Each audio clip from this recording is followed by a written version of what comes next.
The truth lies in bedtime stories. From See Through News. Series 3. Life on the Edge. Taiwan, China, America, and the moment I realized Mrs. Wang was mostly guessing what her husband said. Episode 7. The Circumnavigating Cook. For days after he'd abandoned Small Wang and his wooden wheelbarrow on the beach, Middle Wang spoke to no one. A few dozen evacuees, his fellow passengers on the last landing craft to flee the island, had witnessed his agonizing split-second decision. They joined the 18,000 other islanders crammed aboard the 131 U.S. Navy vessels deployed in Operation Pullback. Now they steamed towards Taiwan, putting as much distance as possible between them and the PRC fleet on the horizon, about to liberate their now abandoned home. Their lives turned upside down in one morning, the evacuees started to reassemble into their family and clan units. Who was on this ship? Could they see any familiar faces on the other ships? Middle Wang, however, was alone. There were friends and relatives who knew him well, of course, but they also knew how tight a relationship the orphaned three brothers Wang had had for the past 16 years. Word soon spread. No one knew what to say to Middle Wang, sitting alone on the bare metal deck, hands covering his face. Usually ebullient and chatty, Middle Wang remained a zombie for many days. He remained silent, refusing all food throughout the journey to Taiwan.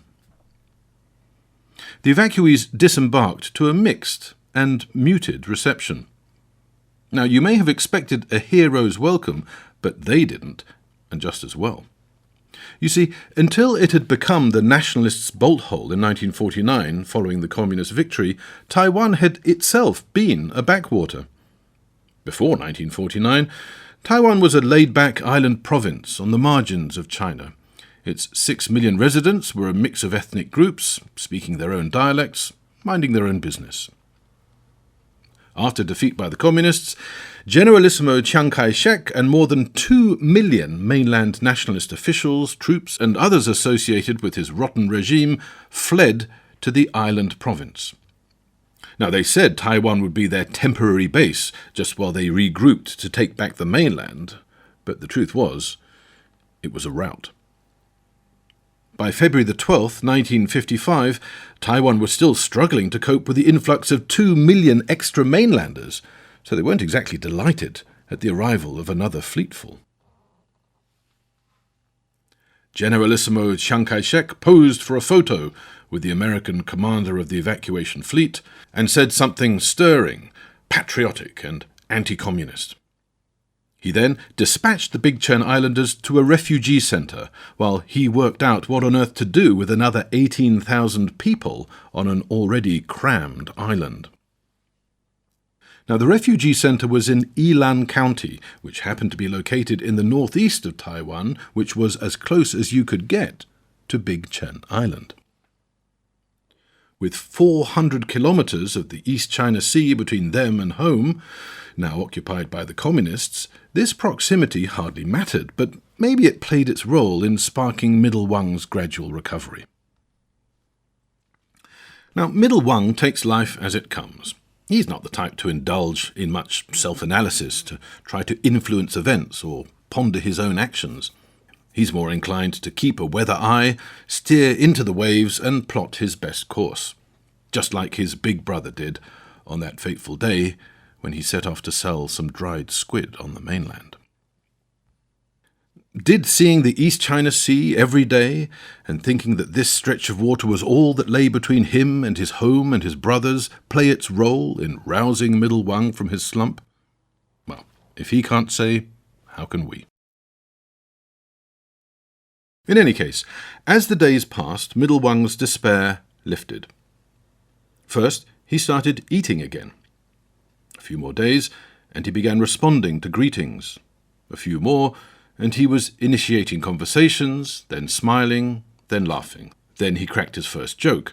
When Middle Wang started cooking again, his islander friends reckoned he'd be okay. Maybe the fact that everyone else in the refugee camp was in the same position helped diminish his trauma. None of the other 17,999 islanders had to make quite such an impossible choice in a split second, losing a brother in the process. Now, they all found themselves, well, not in the same boat. As fishermen, they would probably have preferred that, but in the same predicament, at least. Remember, Middle Wang was only 18 years old, so he was blessed with the resilience of youth. Throughout those weeks of recovery, Middle Wang had been oblivious to the diplomatic crisis triggered by the arrival of the Big Chen Island evacuees. As his spirit was restored, he began to follow the rumours. There was little else to do in their Elan County limbo, apart from cook. There was much rumour to follow, so here's a recap of the diplomatic timeline before and after the evacuation of Big Chen Island. Chairman Mao announces he'll liberate Big Chen Island on February the 10th. Generalissimo Chiang Kai-shek announces the islanders will fight to the death. Horrified, the US Navy scrambles to evacuate all 18,000 islanders in the nick of time. Chiang Kai-shek tells the United Nations Taiwan has no space for the islanders. The United Nations scrambles to find countries looking for immigrants, like Brazil. It negotiates a relocation package that includes a bag of gold for each islander. "Hang on," says Chiang Kai-shek, "did you say a bag of gold, each? Maybe I can squeeze them in here in Taiwan, after all." An office like that, in case you'd been wondering, is why in Washington circles the Generalissimo was known as "cash my check." The consequence of all this diplomacy for Middle Wang and his fellow evacuees was that they were eventually resettled in small groups around Taiwan. Their immediate crisis may have been resolved, but for Big Chen Islanders, being parachuted into various already crowded communities around Taiwan was far from ideal. As fishermen, smugglers and pirates operating from a remote island at the fringes of any jurisdiction, they'd never felt any particularly strong political affiliation to the nationalists or any other rulers. And don't forget their dialect, which no one could understand. The evacuees really may as well have been sent to Brazil for all the mutual incomprehension they faced in their daily lives. And Taiwan held no existing social or family ties for them. The Big Chen Islanders didn't know anyone there, and no one in Taiwan was particularly interested in getting to know them. If this seems heartless now, bear in mind the Taiwan they landed in wasn't the prosperous, cohesive entity it is today. 1950s Taiwan was a chaotic melting pot of different Chinese cultures, dialects, ethnicities and communities, living under daily fear of invasion. In 1949, their population had expanded by a third almost overnight, when those fleeing nationalists from all over mainland China had made Taiwan their refuge. And overlaid onto all this, the uncertainty of the emerging Cold War. No one knew how that was going to turn out. So, everyone in Taiwan already had their own problems. Now this may all explain why so many Big Chen Islanders chose to leave Taiwan so quickly, once Chiang Kai-shek had cashed their checks. Alienation and exclusion pushed the evacuees to leave Taiwan, but there were also positive forces pulling them. They were sailors. Boats always needed experienced sailors. Then there was America, vast, full of empty space and opportunity, always in need of hard-working immigrants, and diplomatically well-disposed to their anti-communist ally, facing off with Red China across the Taiwan Straits. Some evacuees emigrated directly to the United States, where they established mini Big Chen Island communities. Their dialect, common culture, and unique experience meant they stuck together and looked out for each other. Once the first pioneers had established a beachhead somewhere in America, it was easier for other islanders to join them. across the US, often in quite random, unexpected places, not just the big port cities you might expect, little pockets of Big Chen Islanders gathered, supported each other, and found each other jobs. Many of the jobs the islanders found themselves specializing in involved cooking. Now, how and why this happened is something of a mystery. In 2015, a professor, writing in the Journal of the Culinary Historians of New York, tried to trace the origins of the evacuees' association with cooking. He couldn't nail the exact time and place it started, but here's a quote from his article about the culinary consequences. Many former residents of the Dachen archipelago immigrated to New York in search of employment opportunities, and many of these immigrants, after learning how to cook, became highly competent chefs. Taiwanese immigrants, due to their commercial competence and ingenuity, played a pivotal role in promoting and selling Chinese cuisine, broadly defined, before the huge flood of mainland Chinese immigrants began in 1980. So, there's another twist to this story. These few thousand Cold War evacuees from a semi-tropical island revolutionized American Chinese food culture. But let's return to Middle Wang, restless in 1950s Taiwan, transplanted to his new home but setting down no roots.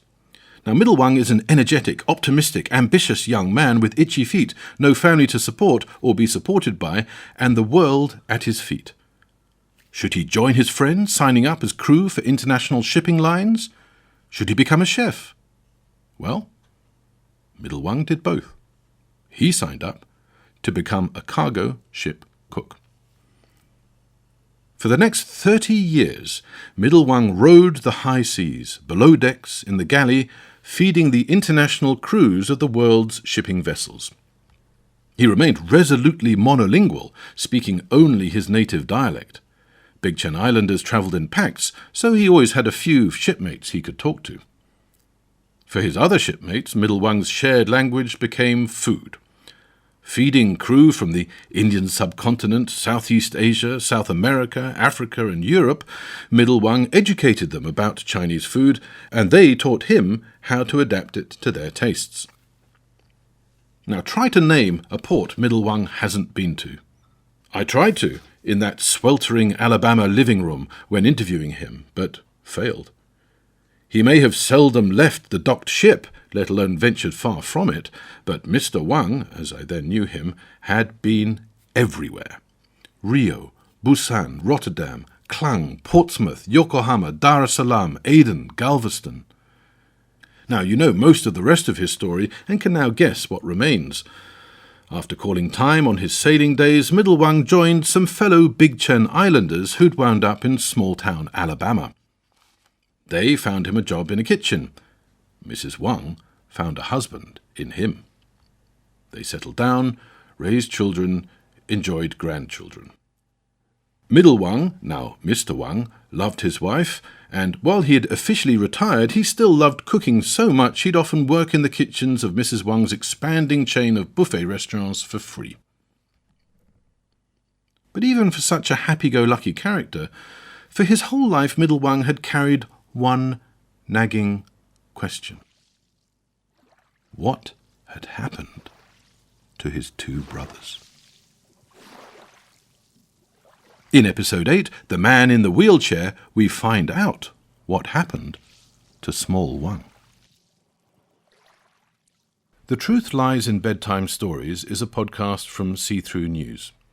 See-Through News is a not-for-profit social media network with the goal of speeding up carbon drawdown by helping the inactive become active. Life on the Edge was written, narrated and produced by SternWriter. Audio production by Rupert Kirkham. Thank you for listening.